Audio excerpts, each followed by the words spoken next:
আকাশে অনেক মেঘ, বাংলাদেশে বর্ষাকাল চলতেছে, যে কোনো সময় বৃষ্টি আসতে পারে। এই মেঘলা আকাশে আপনাদের জন্য গুরুত্বপূর্ণ একটি ভিডিও নিয়ে উপস্থিত হয়েছি। প্রিয় সম্মানিত ভাই বোনেরা, আমরা অনেকেই হার্টের রোগ, ডায়াবেটিস সহ প্রেশার, বিভিন্ন জটিল রোগে আক্রান্ত হয়ে থাকি। এই রোগ থেকে আমরা কিভাবে আরোগ্য লাভ করতে পারবো? আল্লাহ তাআলা যদি আমাদেরকে সুস্থ না করে, তাহলে কোনো ডাক্তার, চিকিৎসা, ওষুধের শক্তি নাই আমাদের সুস্থ করার। আল্লাহ রাব্বুল আলামিন আমাদের যদি সুস্থ না করেন, তাহলে যত চিকিৎসা করি আমরা কখনো সুস্থ হতে পারবো না। রব্বে কারিম আল্লাহ তাআলা আমাদেরকে রোগ দিতে পারেন, আবার রোগ থেকে সুস্থ করতে পারেন। অসুস্থতা হলো আল্লাহ তাআলার তরফ থেকে নিয়ামত। আবার কোন বান্দাদেরকে আল্লাহ তাআলা পরীক্ষা করে থাকেন। আমরা ঈমানদার, আল্লাহ পাক আমাদের ঈমানকে কখনো কখনো অসুস্থতা দিয়ে পরীক্ষা করবে, মুসিবত দিয়ে পরীক্ষা করবে। আল্লাহ রাব্বুল আলামিন আমাদের কাছ থেকে সন্তান নিয়ে পরীক্ষা করবে, অভাব দিয়ে পরীক্ষা করবে, সম্পদ নিয়ে আল্লাহ পরীক্ষা করবে। আল্লাহ পাকের পরীক্ষায় যদি আমরা উত্তীর্ণ হতে পারি, তাহলে বান্দা তোমার জন্য অবশ্যই কিয়ামতের দিন সুসংবাদ রয়েছে। সুবহানাল্লাহ। সম্মানিত দিনী ভাই ও বোনেরা, যদি আমরা অসুস্থতা থাকি, তাহলে ধৈর্য ধারণ করব, আর সেই রাসূলের কথা স্মরণ করব, নবীর কথা স্মরণ করব, যে নবীকে আল্লাহ রাব্বুল আলামিন 18শত বছর রোগ দিয়ে পরীক্ষা করেছিলেন। জোরে কোন ঠিক কিনা? হযরতে আইয়ুব আলাইহিস সালাতু ওয়াস সালাম, এমন বিরল রোগ দেখা দিয়েছে, এই রোগের কারণে সারা শরীর তার পোকা কিটকিট করে কামড়াইছে। আমার ভাইরা, হযরতে আইয়ুব নবী আলাইহিস সালাতু ওয়াস সালামের সন্তান চলে গেল, স্ত্রীগণ চলে গেল, সম্পদ চলে গেল, সব কিছু চলে গেছে। শেষ পর্যন্ত একজন স্ত্রী তার সাথে ছিল, এলাকার মানুষ তাকে বহিষ্কার করে দিয়েছে। হযরত আইয়ুব আলাইহিস সালাতু ওয়াস সালাম জঙ্গলে ছিল, পোকামাকড় তাকে কামড়াইছে। আল্লাহু আকবার! কত বড় পরীক্ষা দেখেন, একবার চিন্তা করে দেখেন। আজকে আমরা অসুস্থ হয়ে গেলে পেরেশানি হয়ে যাই, আল্লাহর উপর নারাজি, অসন্তুষ্ট আমাদের চলে আসে, নাউজুবিল্লাহ। কিন্তু না, আইয়ুব নবী আলাইহিস সালাতু ওয়াস সালামের শরীরে যখন পোকামাকড় ধরলো, তিনি আল্লাহর উপর ধৈর্য ধারণ করেছে, সবর করেছে। এক সময় ওই পোকাগুলো যখন জিহ্বার মধ্যে চলে আসলো, তখন হযরতে আইয়ুব ডাক দিয়া বলে, আল্লাহ, এতদিন পর্যন্ত পোকা শরীরে কামড়াইলো, আমি তোমার কাছে সুস্থতার জন্য দোয়া করি নাই, এই পোকাগুলো যেন জিহ্বায় না আসে। কারণ এই পোকা যদি জিহ্বার মধ্যে কামড় দেয়, আমি আইয়ুব নবী তোমার নামে জিকির করতে পারবো না।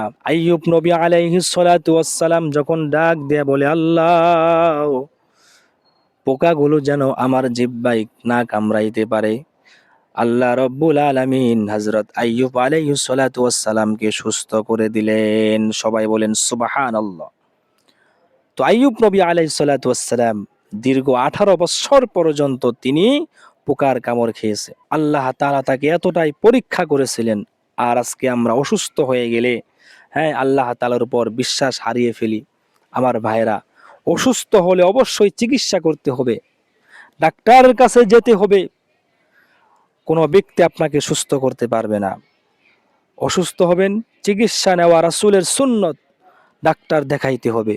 তবে হ্যাঁ, রাসূল বলেছে, আল্লাহ তাআলার উপর ভরসা করে, আল্লাহ তাআলার উপর বিশ্বাস করে যদি আপনি এই আমলটা দিনে ৭১ বার পাঠ করতে পারেন, প্রতিদিন প্রতিদিন যদি আপনি ৭১ বার পাঠ করতে পারেন, তাহলে এই আমলের কারণে, এই দোয়ার বরকতে আল্লাহ তাআলা আপনাকে সুস্থ করে দিবে। সুবহানাল্লাহ। দোয়াটি হলো এই, আল্লাহুম্মা আফিনি ফি বাদানি, এরপরে আল্লাহুম্মা আফিনি ফি সামঈ, এরপরে আল্লাহুম্মা আফিনি বাসরি। আমি দোয়াটি পরিপূর্ণ আবার পাঠ করতেছি, হাদিস দ্বারা প্রমাণিত, আমি লিখে নিয়েছি দোয়াটি, আপনারা দেখেন। খুবই গুরুত্বপূর্ণ একটি দোয়া, আপনারাও খাতায় লিখে নেবেন, লিখে নিয়ে মুখস্থ করে দৈনিক ৭১ বার পাঠ করবেন। যারা অসুস্থ আছেন, বিশেষ এই দোয়ার বরকতে আপনি সুস্থ হয়ে যাবেন ইনশাআল্লাহ, আল্লাহর বিশেষ রহমতে। আল্লাহুম্মা আফিনি ফি বাদানি, আল্লাহুম্মা আফিনি ফি সামঈ, আল্লাহুম্মা আফিনি ফি বাসরি। সুবহানাল্লাহ। এই দোয়াটি মনে হয় আপনি আজকে নতুন শুনেছেন, কারণ এর পূর্বে এই দোয়া নিয়ে ইউটিউবে কোনো ভিডিও নাই, আমি বলতে পারি। হাদিস দ্বারা প্রমাণিত, মুসলিম তিরমিজির হাদিস। এই দোয়াটি যদি আপনি প্রত্যেক দিন টানা দীর্ঘদিন পর্যন্ত আপনি ৭১ বার পড়তে পারেন, হ্যাঁ, এই দোয়ার উপর আমল করার পূর্বে অবশ্যই আপনাকে পরিপূর্ণ পবিত্রতা অর্জন করতে হবে। অপবিত্র অবস্থায় দোয়াটি কেউ পড়বেন না, কারণ অপবিত্র অবস্থায় যদি আপনি দোয়াটি পড়েন তাহলে ফলাফল পাবেন না। পবিত্র অর্জন করলে ফেরেশতারা আপনার উপর দোয়া করবে, রহমতের ফেরেশতারা আপনার সাথে থাকবে। আপনি যখন পবিত্র হবেন, অজু করবেন, সুন্দর করে অজু করে বসে এই দোয়াটি পাঠ করবেন, রহমতের ফেরেশতা আপনার উপর রহমত নাজিল করবে। সম্মানিত দুনি ভাই বোনেরা, চিকিৎসা করবেন, চিকিৎসার পাশাপাশি আল্লাহর উপর ভরসা করেন ভাই, হতাশ হবেন না। ও আমার বোনেরা, ও আমার ভাইয়েরা, আপনারা কেউ হতাশ হবেন না। এই ভিডিও থেকে গুরুত্বপূর্ণ একটা আপনি শিক্ষা দিচ্ছি আপনাদেরকে, আপনারা এই দোয়ার উপর আমল করে দেখেন। ভাই, আল্লাহ যদি সুস্থ না করে আপনি যত চিকিৎসা করেন সুস্থ হতে পারবেন না। আল্লাহ তাআলার উপর ভরসা করেন, বিশেষ করে তাহাজ্জুদের সময় কান্না করেন।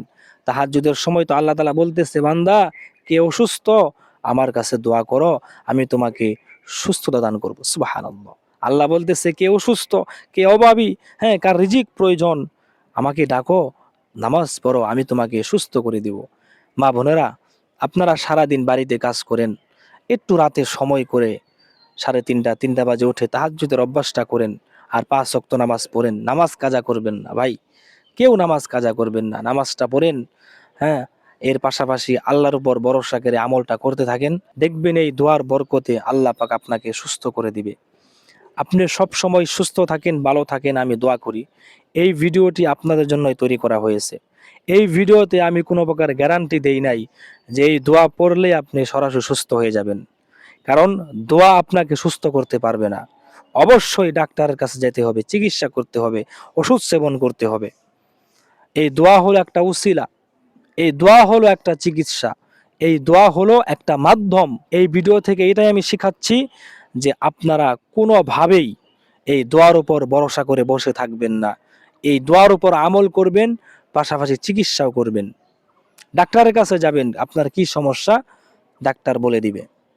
এতে আমি আপনাদেরকে বলতে চাই, আপনার আমলটা শুরু করেন, আল্লাহ তাআলা অবশ্যই আপনাকে সুস্থ করে দিবে। যদি এই ভিডিওটি আপনার ভালো লেগে থাকে তাহলে অবশ্যই একটি লাইক দিবেন। আর আমার চ্যানেলে নতুন দর্শক হয়ে থাকলে দোয়া, আমল, স্বপ্নের ব্যাখ্যা সহ বিভিন্ন বিষয় নিয়ে আমি এই চ্যানেলে ভিডিও আপলোড করে থাকি। আপনাদের জন্য প্রতিটি ভিডিও উপকারী এবং শিক্ষণীয় ভিডিও আমি আপলোড করে থাকি ভাই। অবশ্যই এই চ্যানেলটি সাবস্ক্রাইব করে রাখবেন। আবার দেখা হবে আমার সাথে আরেকটি ভিডিওতে। এই পর্যন্ত ভালো থাকুন। আসসালামু আলাইকুম ওয়া রাহমাতুল্লাহ।